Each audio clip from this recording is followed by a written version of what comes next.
Previously on the Midnight Channel.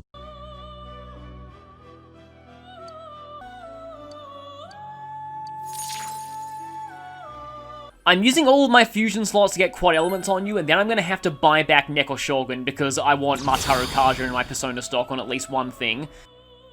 Now, in my first playthrough, this was actually where I got an accident. I got an accident fusing this exact Persona, and I did not get it this time.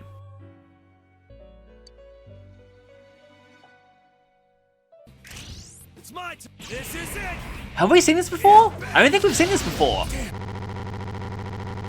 My darkness is far darker than yours. And gets Black Spot, which is basically a straight upgrade on Assault Dive, so I'll swap that out. This is a new mechanic. This is a cavalry attack. Yes, I leveled up! And there we go, Rise finally learned something. Treasure Radar. The noise from the arcade was bad, but can you go buy some coffee from the cafe and the police cars? Thanks. And now.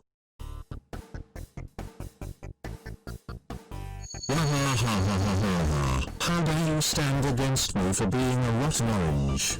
Moro Oka draws near. Command?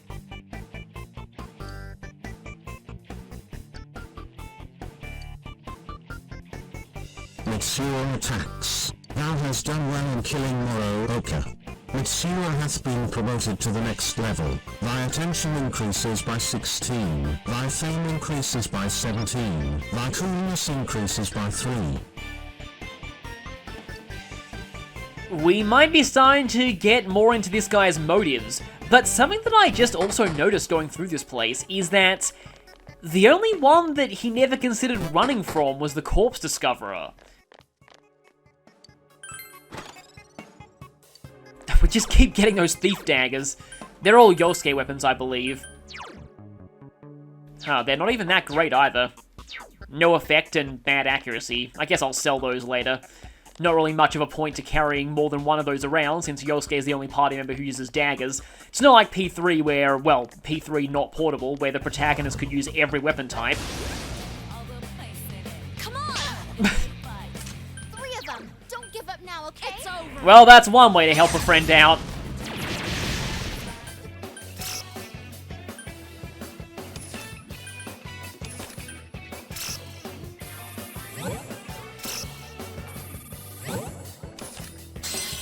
Managed to get a successful chain of those priestess cards there, without getting any lower money or experience cards.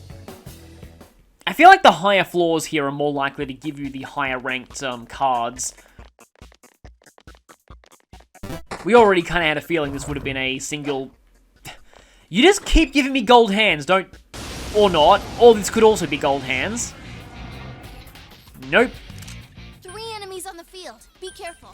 Well, these ones are just a regular encounter now.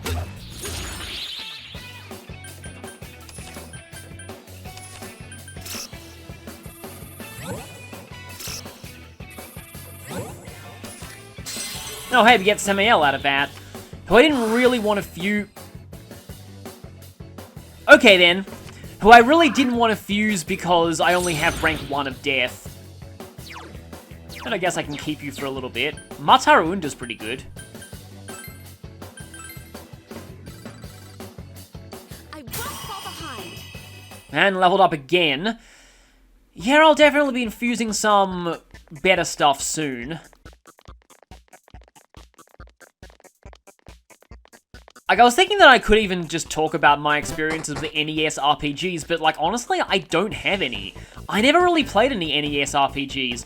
My first console was a PlayStation 2, but I mostly played PlayStation 1 games on it, and I wasn't really into RPGs that, like, considering the number of RPGs on this channel that I play, this might be surprising, but I wasn't really into RPGs besides Pokemon until Final Fantasy XII. 1 enemy on the field. You can do it. Oh, look, it's the Ferrari turret. That one's totally weak. Better not lose. Scarlet Turret is, no weaknesses at all and resists physical. Okay, then. I would go for, like, Mind Charge Megadome, maybe, but that's going to be pretty expensive in terms of SP. 1 enemy to go. Keep it up. Tarukaja Yukiko and go for some fire, maybe? But yeah, and like, even then, okay, I am so glad you did that on her. My heart skipped a beat when I saw Argidyne. I kind of probably should heal, actually. But yeah, it's kind of hard for me to really get into NES RPGs at this point because a lot of them are very, very grindy. And they also follow that kind of structure of, you know, if you go like anywhere but directly south from the starting area, then you might actually be going to an endgame town and thus you'll encounter endgame level enemies. Like, their main, like, in some games they had, like, NPCs that tell you don't go here, but that's also kind of a problem, because in many games, an NPC telling you don't go to this place is actually supposed to be a hint that you have to go to that place for the story, so yeah, it can get kind of confusing. Because in older RPGs, often, I thought that Star got rid of the most recent card you picked up. That is annoying, because I could have potentially got, like, Mega Dollar out of that. But yeah, anyway, I will take a break from talking about my experience with the NES RPGs to instead talk about something involving this dungeon. In my first playthrough, this was where I had Resist Physical upgrade to Null Physical with a Magician card. Because as you can see, Magician cards are a lot more common now. In fact, I had no idea they could even show up in, Be careful. in Kanji's dungeon.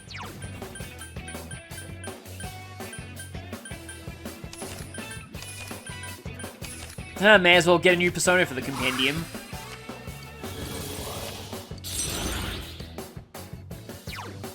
Repel fire, and I think you learn some pretty good skills later on, but I guess of all of these, Virtue's probably the first to go.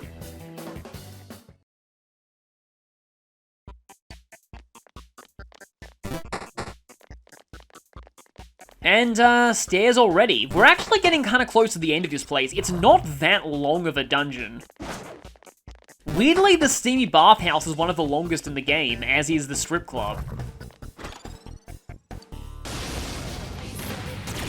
And that's what I was afraid you'd do. Quick, someone heal her. Can you stand? The turret's like, oh, I'll heal you. Last one. If I heal her, you mean myself. Hee hee hee. That was easy. That wasn't a, like, the other enemy didn't join in? That's weird. Okay, then. Ah, the hero Mitsuo now has done well. Your gams clearia ogmams krelifidzelga kill fjorkelga kaif kill.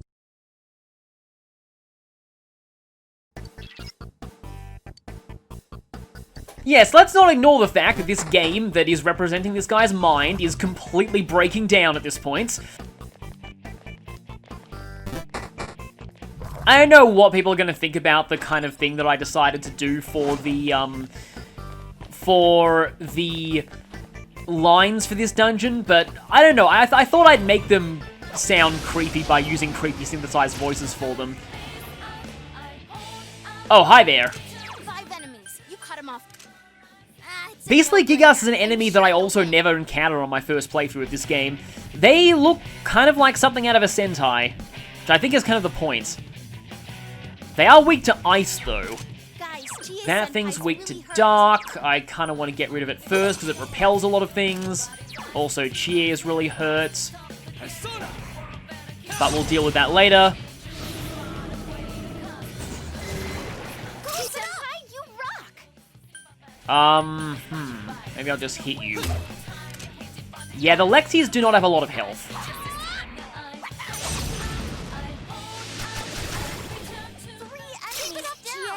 But them having no weaknesses makes it very hard to get all-out attacks. This is kind of bad. Yukiko senpai beats the enemy in style. We should be pretty much done with this, provided that we don't get some kind of nasty surprise like them all having counter or something. Well, which actually won't be that bad, because I have a null physical... Well, I have a lot of null physical personas, as you've probably seen. I guess dizzy them all, hopefully. Go cheer, Senpai, go! Kick their ass! And then just finish everything else. Oh great, more enemies. What do we got here? Four more enemies are here. Dancers and Lexis. Well, this shouldn't be that hard. And you're defeated. You're off to a good start.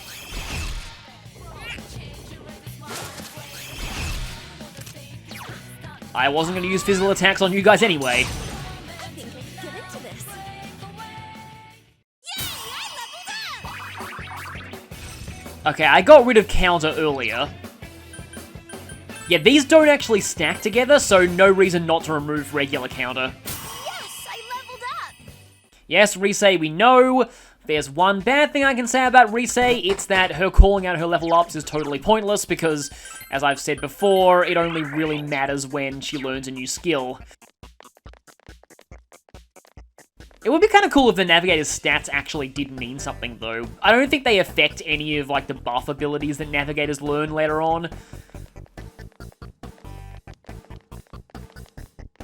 So let's keep going. Well, one of the things that I can say about NES RPGs is that I do know that Final Fantasy I was basically an unofficial Dungeons & Dragons product, and in the Japanese version, the, like, the evil eye slash, like, I think, like, Gazer slash Araman enemy that shows up in later Final Fantasies, that was actually a Beholder in the original Final Fantasy I, and Beholder is, like, Dungeons & Dragons' signature monster and is trademarked, so obviously...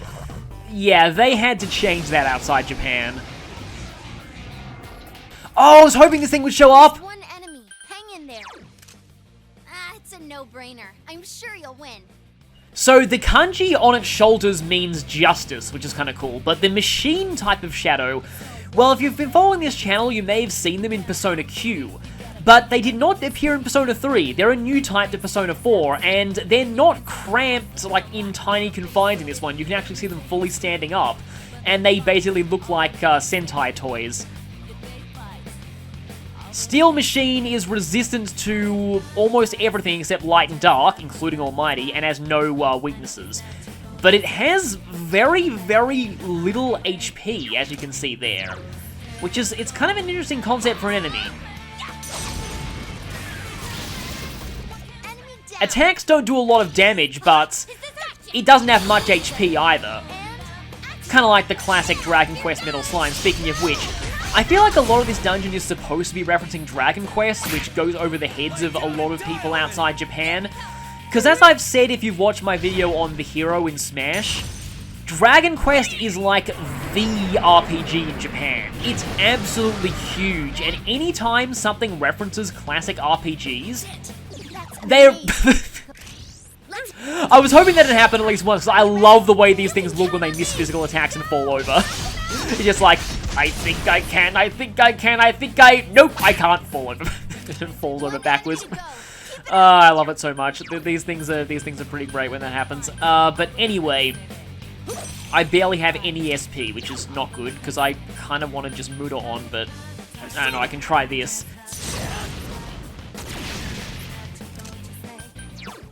Yeah, like anime references Dragon Quest all the time. Most video games that reference RPGs also reference Dragon Quest. This dungeon is likely a giant Dragon Quest reference, and I love the way the localization handled it by parodying the oldie Englishy translation of the original Dragon Quest. Because, yeah, that's where a female announcer draws near. Command, thou hast done well in defeating the female announcer. That's where that comes from. That's all Dragon Quest. Oh boy, that attack. That's amazing, Yukiko-senpai. Oh, I forgot that was exhaustion. I thought that was just old man. But no, it's exhaustion. It's over. It looks really cool too. You'll probably be seeing a lot of it later on because it's a skill that Shiki Orji learns, and one way or another, I will almost certainly be getting Shiki Orji in this playthrough, we'll just say. No, I guess I'll take you, and I have to give up something else. That's a problem with having this many good personas. Have I gotten a little stronger?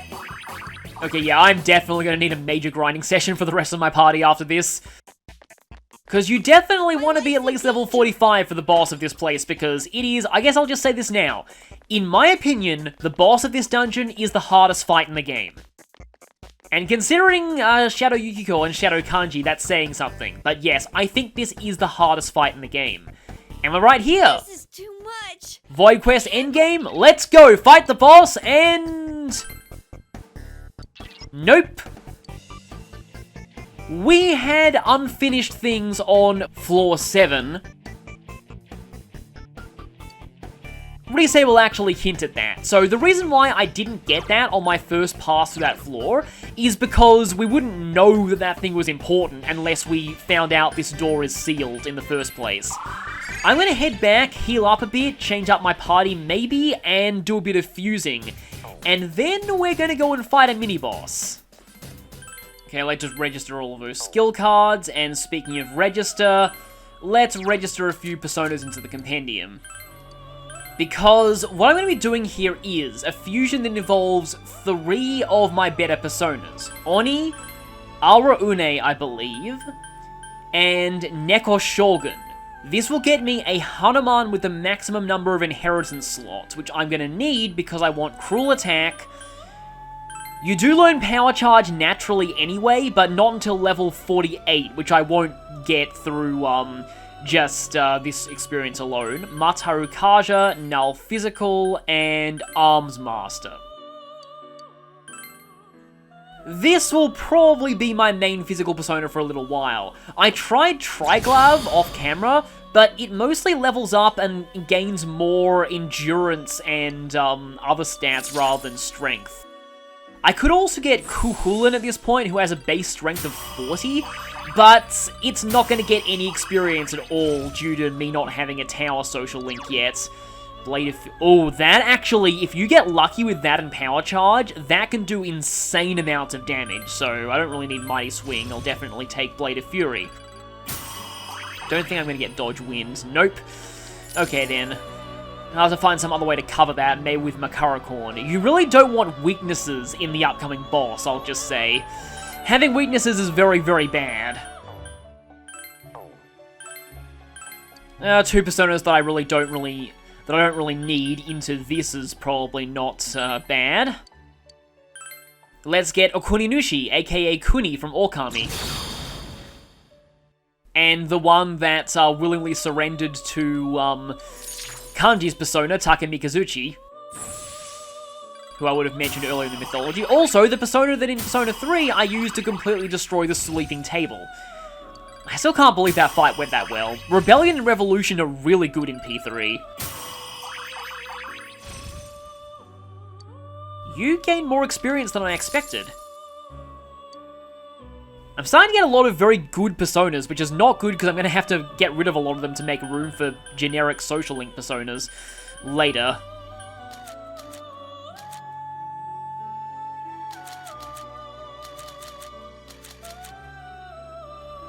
Well, I could kinda do this and then buy back Black Frost, I guess. Mind Charge, Null Physical, and then I guess Fire Amp and, Argidyne. Only level 1, but I'm gonna need a Lover's Persona anyway, and you're a bit stronger than Undine. Isn't there someone that's just called Jealous Lover in Persona 5 as an enemy? I think they're like Celtic spirits that give riders inspiration and sometimes sleep with them. Holy, okay, yeah, Thoth's magic is really, really good for this point in the game, and we'll get a lot of experience out of Emperor. What am I giving up for you? Lenon, Seed, Pavati's good. I don't really want to give up Hanuman though, so I kind of have to go for this.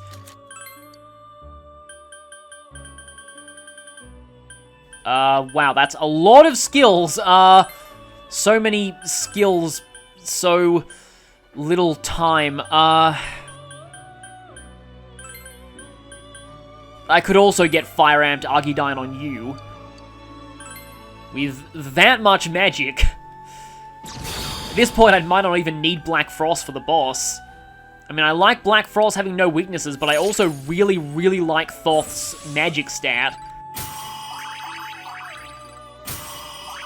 I was always confused with Thoth looking like a baboon in SMT/Persona, because I'm always used to Thoth having an ibis's head, but apparently baboon-headed Thoth is a legitimate interpretation of the god. All of these skills are actually pretty good. I guess Mahama I have on some other things.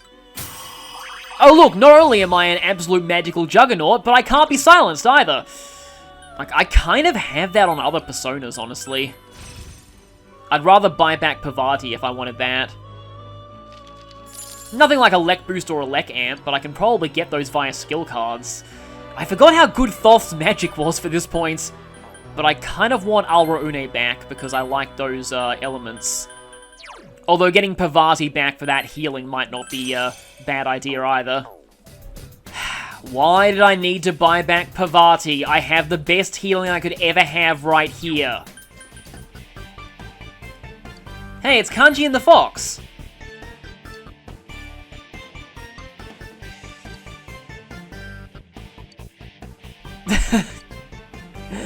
Yes, the Fox will not appreciate a thank you unless he's given money.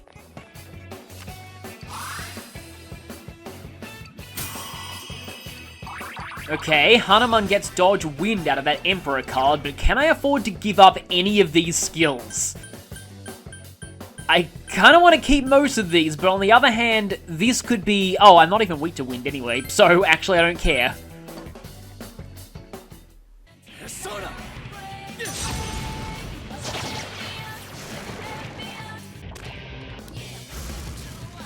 What, more of them? Gee.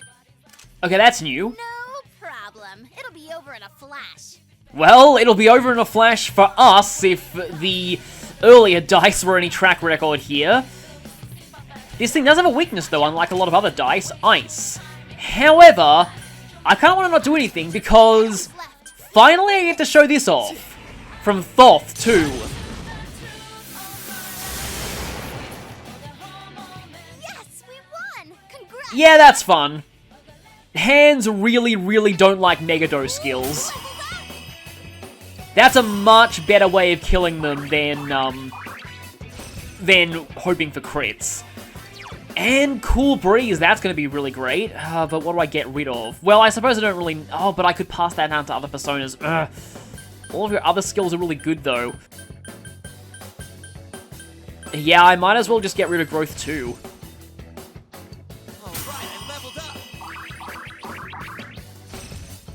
And there's Magarala, so you're no longer doing obsolete wind damage. You'll be doing even more with Wind Boost. Okay. Oh, you're very, very close to level 42. That's the main reason why I've swapped Teddy into my party right now. Well, that and the fact this mini-boss has an ice weakness, but... Yeah, I really, really want Teddy to get that skill. Because it really helps against the boss. There's one enemy. You get a free hit. How much does Negado do to this thing? Yeah, that's not worth it at all.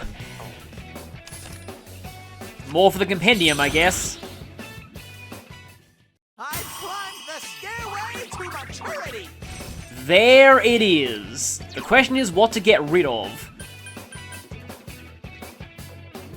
Yeah, I never really use this.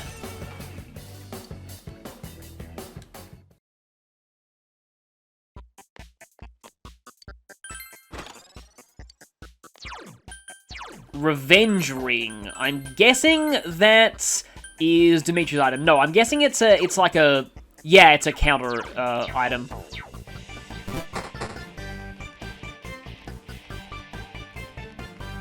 Okay, we should be back in the flipping floor now. Yes, we are. Okay, so what we need to do here is we need to make our way to the far left corner. And it's quite easy to do that if you know to avoid the exact center of these junctions. See, we pass right through that effect. But if we don't go there, that's a dead end. But if we keep going around this way, we should find a passageway that leads somewhere we've never been before. Also hand.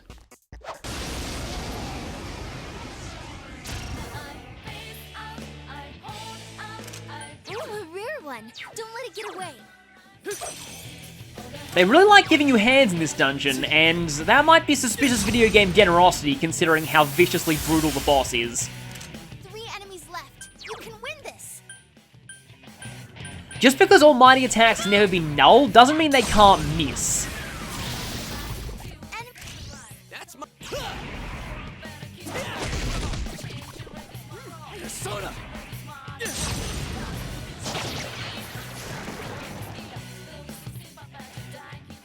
No shovel time, but that's 3 beaten. Congratulations. Yeah, Thoth's agility's pretty low, I just noticed.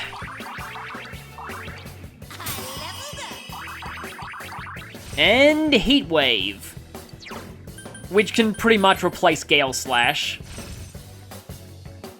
And she's gonna get Power Charge soon. No Ice Break for Teddy. He's not really gonna need it in the next fight anyway. Well, next 2 fights. You need to watch your health, Senpai.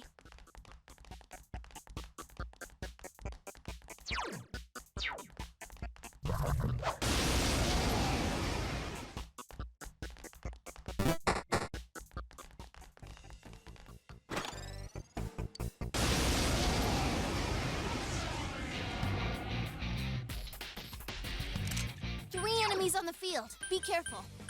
Come on! Guess we can demo Heat Wave. Couldn't quite beat it.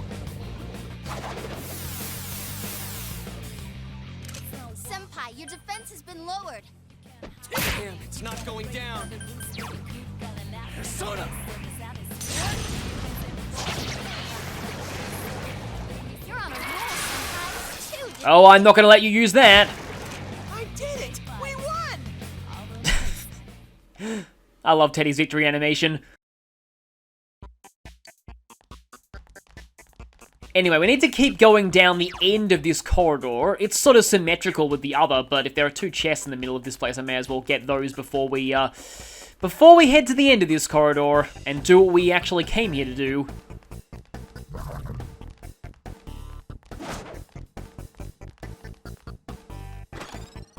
Pinwheel. And I actually think the next chest we can only get by, well, doing what we actually came here to do. Yep, there's a mini-boss through there. Before we head through, just want to feel out that part of the map. Now, okay, in terms of Persona to equip going in, do I have anything here with auto skills? In that case, I'll lead with Hanuman. And I think I'm pretty much fine on everyone else's health and SP. So, let's do this. Now, there is a reason I brought Chie to this fight, which hopefully you'll see. Command... we fight! An ambush! There's one enemy. So this is the Killing Hand. No problem. It'll be over in a flash. The Killing Hand's main strategy is just to keep summoning these almighty hands, which are very similar... Ice should work well. You can win this, guy. well, exactly the same as they were earlier in the dungeon. Weak to ice, and they can potentially God's Hand you. Now, I don't want to use Chie's ice attacks on them, though. Enemies left. And there's a reason for that. I think I'll just Revolution with her at the moment. I want to let Teddy or you hit the ice weakness. Does hit pretty hard physically, though. Let's see. I guess we can Sukukaja somebody. Maybe for better accuracy with Thoth. I'm just really, really hoping that I get to show off something in this fight. Teddy's going next. Let's see. Well, I guess I can Mataru Kaja. Buff the attack of everyone. It said last longer, but that's just for you, because he already had the auto Tarukaja. Okay, please. Okay, I had to be insanely lucky for this to work. Ah, didn't get it. Okay, so at this point, you can probably tell what I'm trying to do here. And if it doesn't happen by the end of the fight, I will just mention it. what can potentially happen here. Because it's arguably the most likely you are to see this in any fights. Yeah, their main strategy is just to heal this guy. I guess we can try and power slash you. That's some thick skin. I want to leave the almighty hands in play, because there's a decent chance they might be this guy's bane. Okay, second shot. Come on, Chie. Look at you, Teddy. Ah, didn't get it again. I got this on my test run. But yeah, the chance of me actually getting it on camera is pretty low. Guess I can try and black spot you then. Yikes, it's tough. Chie-senpai, Okay, that did a bit less than I thought it would. Damn, it's not going down. Guys, Chie-senpai's really hurt. Okay, it's been Rakunded. I guess I'll go for a power charge. Kind of want you to summon, so I get another chance at doing things. Meanwhile, Teddy can just heal. I said heal. Does he say help me? I kind of have no idea what Teddy's trying to say there. Last one. Go for it. Sometimes I think it sounds like he's saying hallelujah. Okay, good, summon. We get more chances to do this. More incoming. Damn, it's not going down. Okay, Teddy is next. This will probably kill everything. I'm gonna give us one more chance to do this. One more chance. Come on, this Come on, Chie. enemy. Let me handle this. Oh, I got a follow-up, but it wasn't from Chie. So, yeah, I guess I can say now what I'm trying to do here. Galactic Punt works on this mini-boss. If you get really lucky with Chie's follow-ups when knocking one of these things down, she can Galactic Pump this thing into oblivion. And it's amazing. I guess I could try and use an Ice Cube just to see if I get a lucky follow-up out of that. You hit its One more, weakness, Yosuke. Yosuke-senpai. Nope. It's not going down. Okay then, I guess I'll just Blade of Fury. Yeah, I guess I'll just unleash enormous amounts of power charge damage. No Galactic Punt victory for us. It was kind of unlikely anyway. I kind of like Ice Break on Teddy because it's one of his main forms of offense. Auto Rakukaja, Tresto. This is decent in emergencies. But that might actually be a decent thing for the next boss. Ugh. Oh, I'll get rid of that. His skill set's gonna get even more crowded once he starts learning more social link skills. Did not get Galactic Punt with Chie, I'm sad now. But out of all the mini-bosses in the game, that's the one that you're most likely to find out that Galactic Punt works on mini-bosses against. Yeah, I'm gonna Tresto out of here. I could keep a save file from here just to, like, repeatedly try and see if I can show that off, but, like, you probably get the idea. You can Galactic Pump the Killing Hand. And with that, we don't have anything else to do but to head to the boss, so... No, I'll form my boss party next part and talk about it then, because this next boss bears talking about. It's very, very, very, very, very difficult, and you want to be prepared, like, as much as possible. For that reason, I'm gonna spend some money on a Fox Heal here. Just to fully recharge us.